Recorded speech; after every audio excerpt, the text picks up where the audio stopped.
শুভ সকাল বন্ধুরা, আমার পরিবারের তরফ থেকে তোমাদেরকে জানাই পৌষ সংক্রান্তির অনেক শুভেচ্ছা ও ভালোবাসা। আজ শুভেচ্ছাটা আজকেই জানাচ্ছি, কারণ আজকে ভিডিও তৈরি করছি, তোমরা কাল পাবে, অর্থাৎ পৌষ সংক্রান্তির দিন পাবে। সকালে উঠে না উঠেই গোবর ছড়া দিচ্ছি ঝাঁটার সাহায্যে, কারণ তোমরা তো জানোই এখানে ধান ঝাড়ি হয়েছিল, খুব ধুলো পড়েছিল, তাই ভাবলাম ছড়াটা দিয়েই দিই। যেই ভাবা সেই কাজ শুরু করে দিলাম। দেখো, ডান হাত বাঁ হাত দিয়ে ছড়াটা দিচ্ছি, কারণ হাত ধরে যাচ্ছিল তাই। দেখো, এই পাশটা আমার ছড়া দেওয়া শেষ করে ফেললাম, এরপরে এই পাশটাই দেব,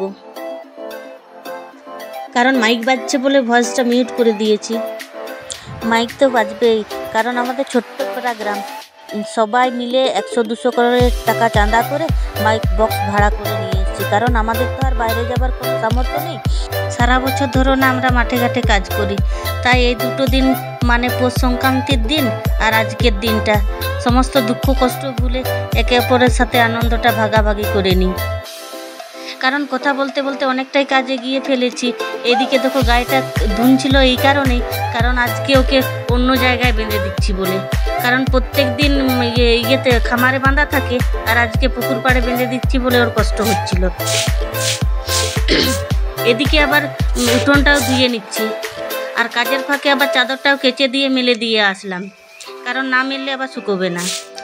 সমস্ত কাজ যখন করছি, এটাই কেন বাকি থাকে, তাই উনুনটাও লেপে নিচ্ছি।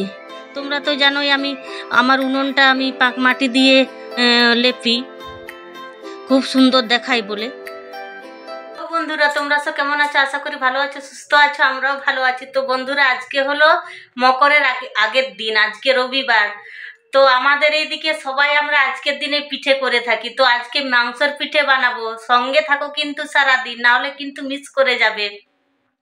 এই দেখো, আমি দরজা লাগিয়ে কথা বলছি, কারণ চারিদিকে মাইক বাজছে। আমাদের দাদা ভাইকে একবার দেখিয়ে আসি, দরজাটা খুলি।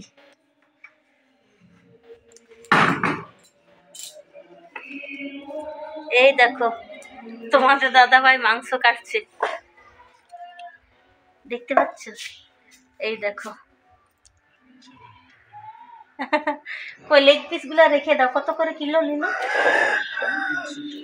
140। এত দাম হয়েছে এখন? 160 গোটা না কাটা? কাটা 160 আর গোটা হলে 120। এই দেখো বন্ধুরা, ছোট ছোট পিস করে নিচ্ছে তোমাদের দাদা, কারণ পিঠে বানানোর জন্য ছোট ছোট পিসেই করতে হয়।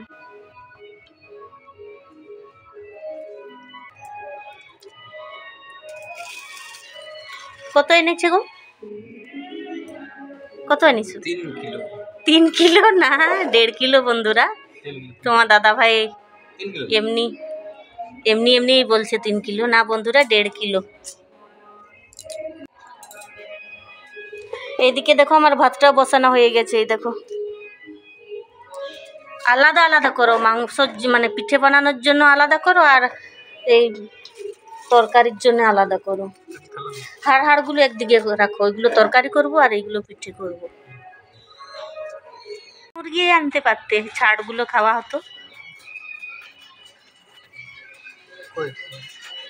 ফোন বাজছে, এদিকে আবার ধুয়ে পরিষ্কার করে দিচ্ছে। এই দেখো, তোমাদের দাদা এখনো খায়নি কিচ্ছু। এদিকে আবার সেই হাড়ওয়ালা মাংসটা আমি রান্না করছি, কারণ এমনিতেই অনেক দেরি হয়ে গেছে, এখন বাজে প্রায় 1টার মতো। তাই অন্য তরকারি আমার হয়ে গেছে, এই মাংস তরকারিটাই বাকি আছে। আলু টমেটো দিয়ে হালকা পাতলা ঝোল করে নেব, আর বেগুন ভাজতে এখনও বাকি আছে, ওটাও করে নেব। বন্ধুরা, কেউ স্কিপ করো না, সঙ্গে থাকো। এদিকে আবার কচি কাচারা কত আনন্দ সহিত তালপাটা টানতে শুরু করে দিয়েছে। দেখো, মানে টানবেই বা না কেন, আগামীকাল যে ভোর ভোর ওদেরকে স্নান করতে হবে, আঙ্গুল পোয়াবে যে।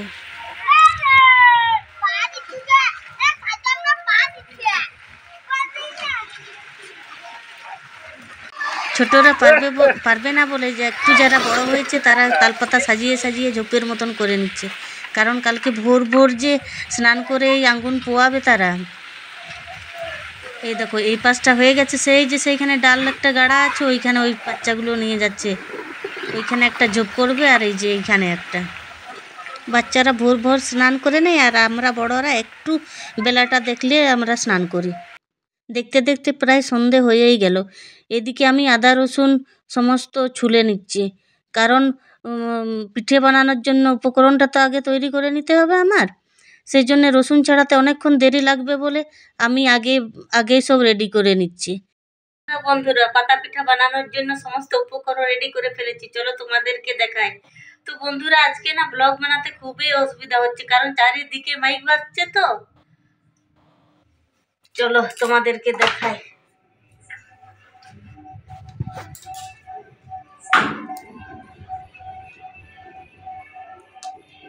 সমস্ত উপকরণ নিয়ে বসে পড়েছি, কারণ মাইক বাজছে বলে আমি ভয়েসটা মিউট করে দিয়েছি। এদিকে দেখো বড় পাত্র নিয়ে নিয়েছি, পাত্রের মধ্যে আছে মাংস, এরপরে পেঁয়াজ কাটা পেঁয়াজ পাতা আর ধনে পাতা আর আদা বাটা, রসুন বাটা, লঙ্কা গুঁড়ো, এবারে দিচ্ছি ধনে গুঁড়ো দেওয়ার পরে দিচ্ছি জিরে গুঁড়ো। আমি একটু বেশি পরিমাণেই মশলা দিচ্ছি, কারণ আমার 1.5 কিলোর মতন মাংস আছে। তো এইবারে হলুদ গুঁড়ো দিয়ে দিচ্ছি।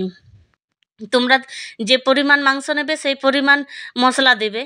এরপরে দিলাম গরম মশলা গুঁড়ো।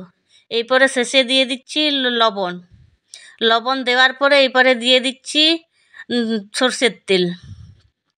এরপরে এটাকে সুন্দরভাবে মাখিয়ে নেব। এই মাংস মাখানোর কাছে মাংসর পিঠের টেস্ট আসবে, কারণ যতক্ষণ ধরে সময় ধরে মাখাবে সুন্দর একটা গন্ধ বেরোবে দেখবে। আমি কিন্তু অনেকক্ষণ ধরেই মাখিয়েছি, কারণ আমি স্পিড করে দিয়েছিলাম বলে তাড়াতাড়ি মাখানো দেখাচ্ছে। এবারে এটাকে ঢাকা দিয়ে রেখে দেব 40 থেকে 45 মিনিটের মতো।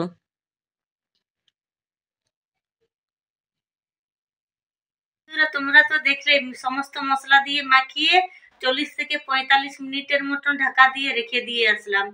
তো এখন ঘর দুয়ার ঝাড় দিয়ে সন্ধেবাতি দিয়ে তারপরে পিঠে বানানো শুরু করব। তো বন্ধুরা, কোথাও যাবে না, কিন্তু সঙ্গে থাকবে। এদিকে ফিরে এলাম 40 থেকে 45 মিনিটের পর। এদিকে দেখো গামলার মধ্যে নিয়ে নিয়েছি চালের গুঁড়ির উপরে 1 চিমটি করে সমস্ত মশলা নিয়ে নিচ্ছি, কারণ আমার মনে হলো যে আমার মশলা একটু কম হবে, সেই জন্য একটু করে সমস্ত মশলা নিয়ে চালের গুঁড়ির মধ্যে মিশিয়ে দিচ্ছি। এরপরে লবণটাও দিয়ে দিয়েছি, লবণটা তোমাদেরকে দেখানো হলো না। জল দিয়ে সুন্দরভাবে মেখে নিলাম বন্ধুরা। মাখানোর মধ্যে একটু লক্ষ্য রাখতে হবে যেন চালের গুঁড়ি ঢেলা ঢেলা না থাকে।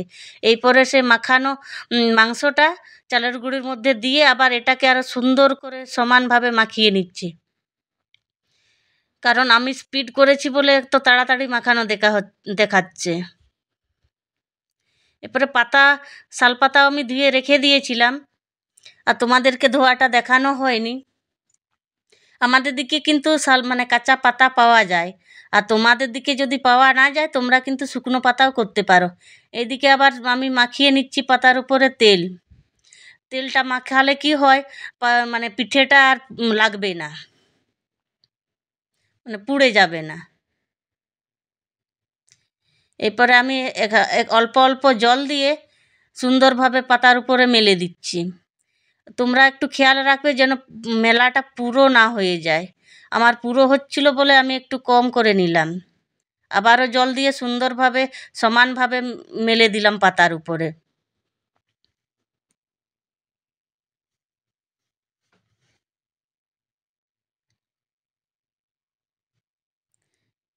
এবারে আরেকটা পাতার সাহায্যে আমি উপরে ঢাকা দিয়ে দিলাম।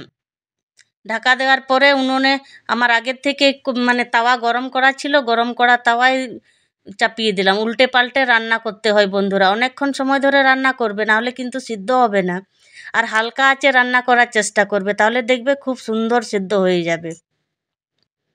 এবারে উল্টে নিলাম, উল্টে পাল্টে রান্না করবে, আর একটু ধৈর্য ধরে রান্না করবে,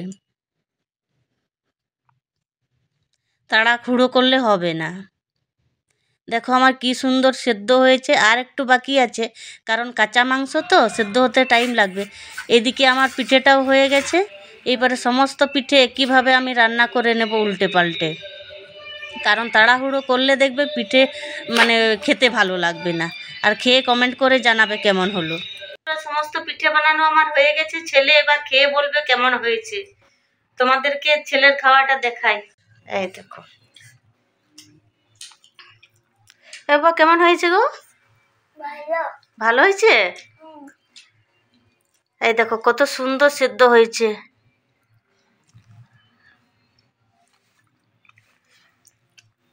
খুব স্বাদ হয়েছে না?